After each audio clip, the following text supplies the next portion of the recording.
Hola, hoy les voy a hablar sobre la viscosidad. Lo voy a hacer al proponer una solución para el ejercicio 2.51 del Sanger primera edición. Es el séptimo ejercicio cuya solución voy a proponer, pero este se va a diferenciar de los otros 6 porque en esta ocasión voy a tener un movimiento de rotación. Tengo dos cilindros, uno exterior y uno interior. El exterior se encuentra estacionario, mientras que el interior se encuentra en movimiento, pero de rotación. Entonces voy a iniciar por lo que son las suposiciones. Normalmente trazo el esquema, pero ya el esquema está trazado. De todas maneras pueden verificar en el enunciado del ejercicio que tienen el diámetro del cilindro, el largo y tienen el valor de un par de torsión que está siendo aplicado al cilindro que se encuentra en movimiento. Entonces voy a empezar por las suposiciones. La primera va a ser con respecto a la sustancia, y es que voy a suponer que esta sustancia va a ser un fluido newtoniano.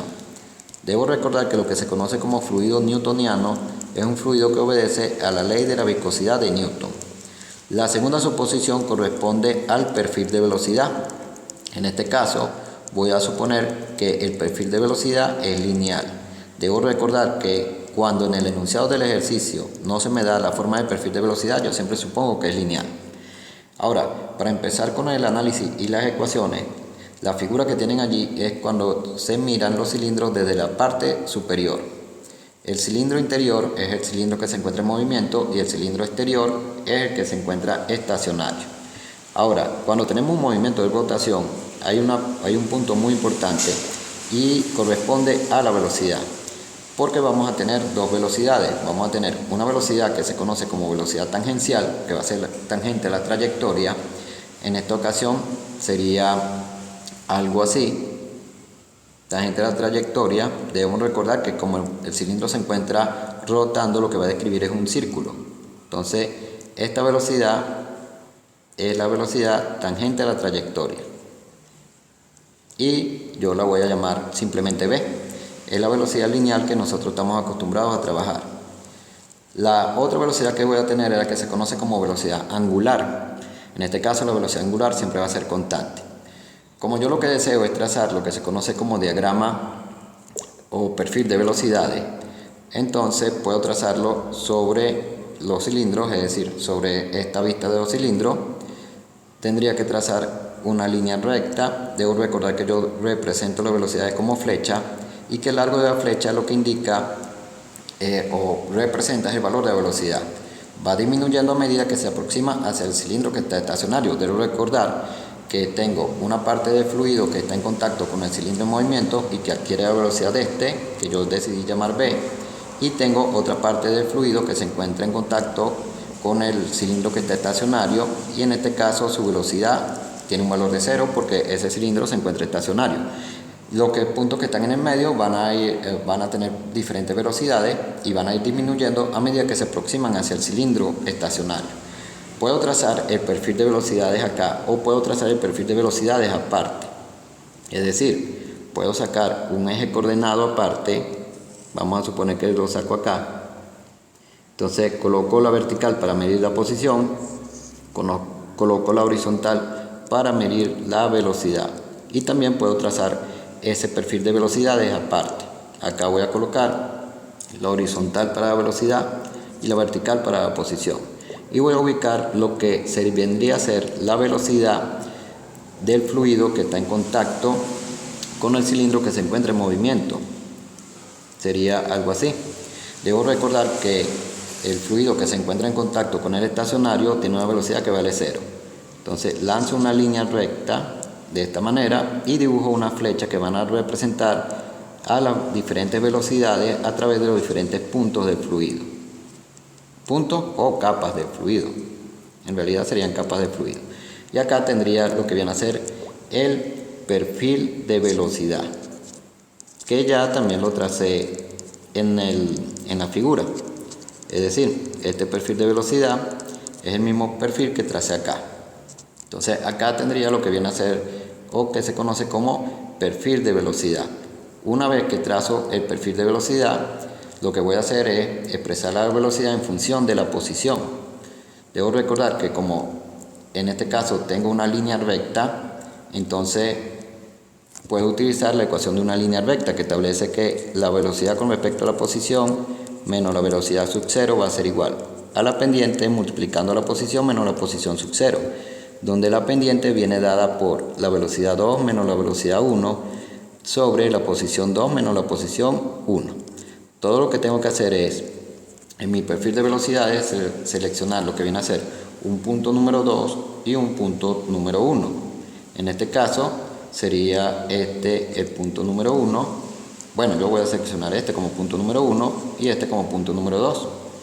Siendo así, entonces puedo ya determinar lo que sería la ecuación de la velocidad en función de la posición. Tendría que el punto número 1 va a ser igual a, o mejor dicho, las coordenadas van a ser velocidad 1 igual a b y la posición número 1 igual a 0, porque en este caso estaría en el origen. Para el punto número 2 tendría la velocidad 2 va a ser igual a 0 y la posición número 2 va a tener un valor de L. L voy a llamar yo a la separación que hay entre los cilindros o al espesor de la película de fluido en este caso. De acá puedo obtener lo que es la pendiente. La pendiente sería la velocidad 2 que vale 0 menos la velocidad 1 que yo llamé B sobre la posición 2 que vale L menos la posición 1 que vale 0, y esto me va a dar menos B sobre L. Una vez que tengo la pendiente, entonces todo lo que tengo que hacer es designar un punto sub 0, bien sea el punto número 1 o bien sea el punto número 2. Supongamos que yo elijo el punto número 1, entonces B sub 0 sería B y Y sub 0 sería 0. Lo voy a sustituir en la ecuación que determiné para la velocidad en función de la posición y me quedaría que la velocidad en función de Y va a ser igual al negativo de B sobre L, que es la pendiente, multiplicando en este caso a Y porque Y sub 0 vale 0. Y lo que viene a ser B sub 0 lo voy a despejar del lado izquierdo hacia el lado derecho. Me quedaría B. Una vez hecho esto, puedo obtener lo que se conoce como gradiente de velocidades, que es la derivada de la velocidad con respecto a la posición. Y me quedaría menos B sobre L. Debo recordar que yo en realidad no deseo el gradiente, sino el valor absoluto de ese gradiente, es decir, el valor absoluto de la derivada de velocidad con respecto a la posición. Y eso es B sobre L. Estaba buscando ese gradiente, ¿por qué? Porque yo lo que deseo plantear es el esfuerzo cortante. Y debo recordar que el esfuerzo cortante, según la ley de la viscosidad de Newton, es la viscosidad dinámica o absoluta multiplicando la derivada de velocidad con respecto a la posición, mejor dicho, a su valor absoluto. Una vez hecho esto, entonces yo puedo sustituir lo que sería el gradiente de velocidad y me quedaría que va a ser la viscosidad dinámica o absoluta multiplicando la velocidad sobre L. Y así tendríamos lo que es el esfuerzo cortante. Ahora, viene una parte muy importante, y es que ya he planteado el esfuerzo cortante en función de la velocidad tangencial, pero yo trabajo, como tengo un movimiento de rotación, voy a trabajar con velocidad angular. Por lo tanto, debo colocar que la velocidad angular va a ser igual, la velocidad tangencial va a ser igual a la velocidad angular por el radio. Y así me va a quedar que el esfuerzo cortante va a ser la viscosidad dinámica o absoluta multiplicando la velocidad angular por el radio, en este caso sobre el espesor de la película de fluido o la distancia de separación entre el cilindro que está en movimiento y el cilindro que se encuentra estático. Ahora viene un punto muy importante, y es que voy a plantear lo que viene a ser la fuerza. Esa fuerza yo la puedo plantear en forma diferencial, que sería el diferencial de fuerza va a ser igual al esfuerzo cortante por el diferencial de área, o la puedo plantear como fuerza es igual al esfuerzo cortante por el área. La diferencia va a estar en que yo tengo que plantearla en forma diferencial si el esfuerzo cortante es variable, y la tengo que plantear de esta manera, o la puedo plantear de esta manera si el esfuerzo cortante es constante. De hecho, hay un punto importante, y es que esta es una forma general. Quiere decir que yo en realidad siempre la puedo plantear en forma diferencial. Lo que no la puedo plantear es de esta manera si el esfuerzo cortante es variable, y estaría cayendo en un error. Ahora, ¿cómo sé yo que el esfuerzo cortante, o cómo puedo constatar yo, mejor dicho, si el esfuerzo cortante es variable o es constante? Lo que voy a hacer es identificar la superficie que se encuentra en contacto con el fluido. En este caso, el fluido está en contacto con la superficie lateral del cilindro, y voy a estudiar el cilindro en movimiento. Entonces, del cilindro en movimiento, es decir, con esta superficie de acá. Yo lo que voy a hacer es, voy a ubicar varios puntos a través de toda la superficie. En esos puntos voy a colocar lo que viene a ser el esfuerzo cortante. Es decir, por ejemplo, voy a ubicar un punto acá, voy a ubicar un punto acá y voy a ubicar un punto acá.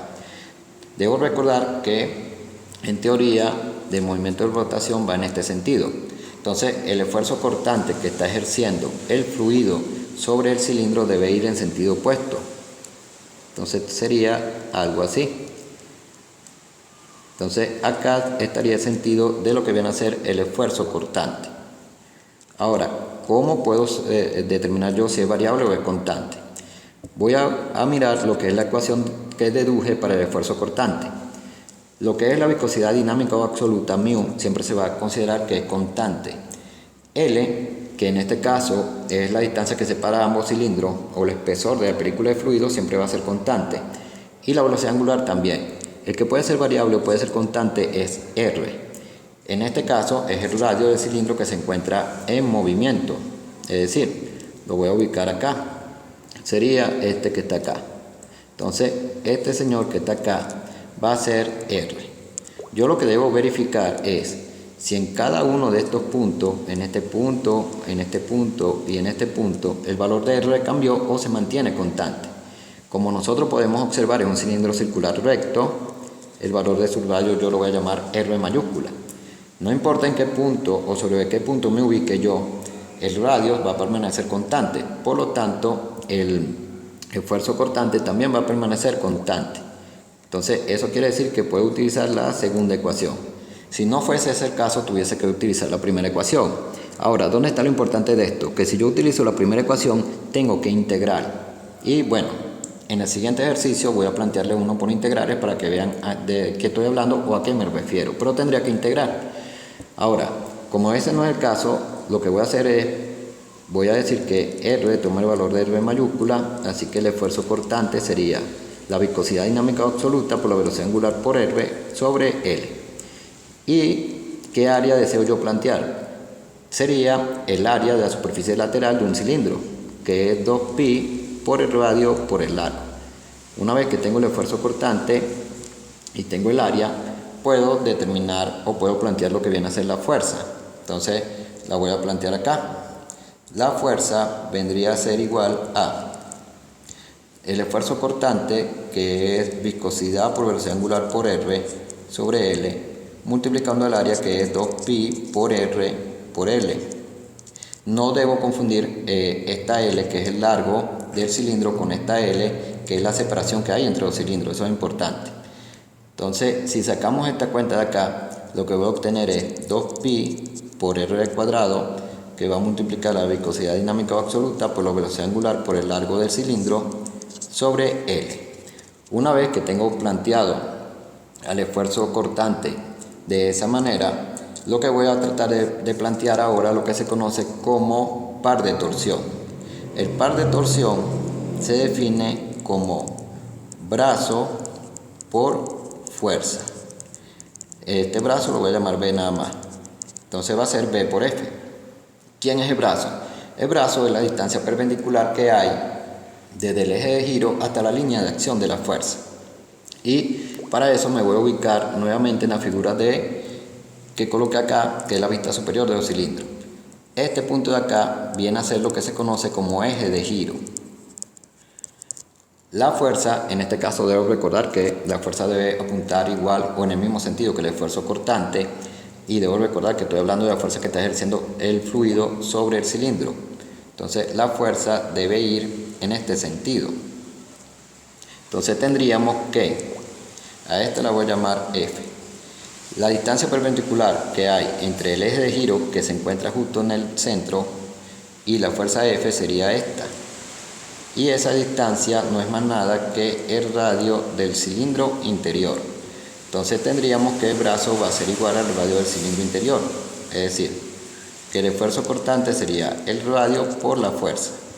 Puedo sustituir la fuerza, que ya la tengo en una parte superior, y entonces obtendría que esto es 2pi por el radio al cubo por la viscosidad dinámica absoluta por la velocidad angular por el largo del cilindro entre el espacio de separación que hay en los cilindros. Para concluir, o para terminar de plantear esta parte, tendríamos que hablar de la velocidad angular. Yo propiamente no tengo lo que se conoce como velocidad angular, o si la tengo, pero en una unidad que es revoluciones por minuto.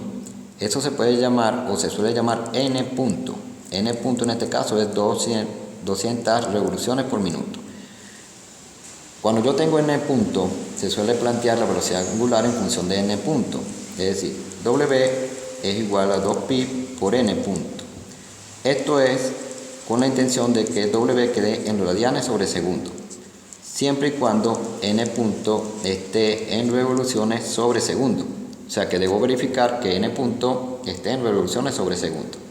Si yo sustituyo eso en lo que viene a ser el par de torsión, me va a quedar que es 2pi por r al cubo por la viscosidad dinámica o absoluta multiplicando a 2pi por n punto, todo esto multiplicando al largo sobre el espacio de separación entre los cilindros, y así puedo concluir que definitivamente el par de torsión va a ser 4pi al cuadrado por r al cubo por la viscosidad dinámica o absoluta por n punto por L sobre L. Ahí tendría la ecuación para lo que viene a ser el par de torsión.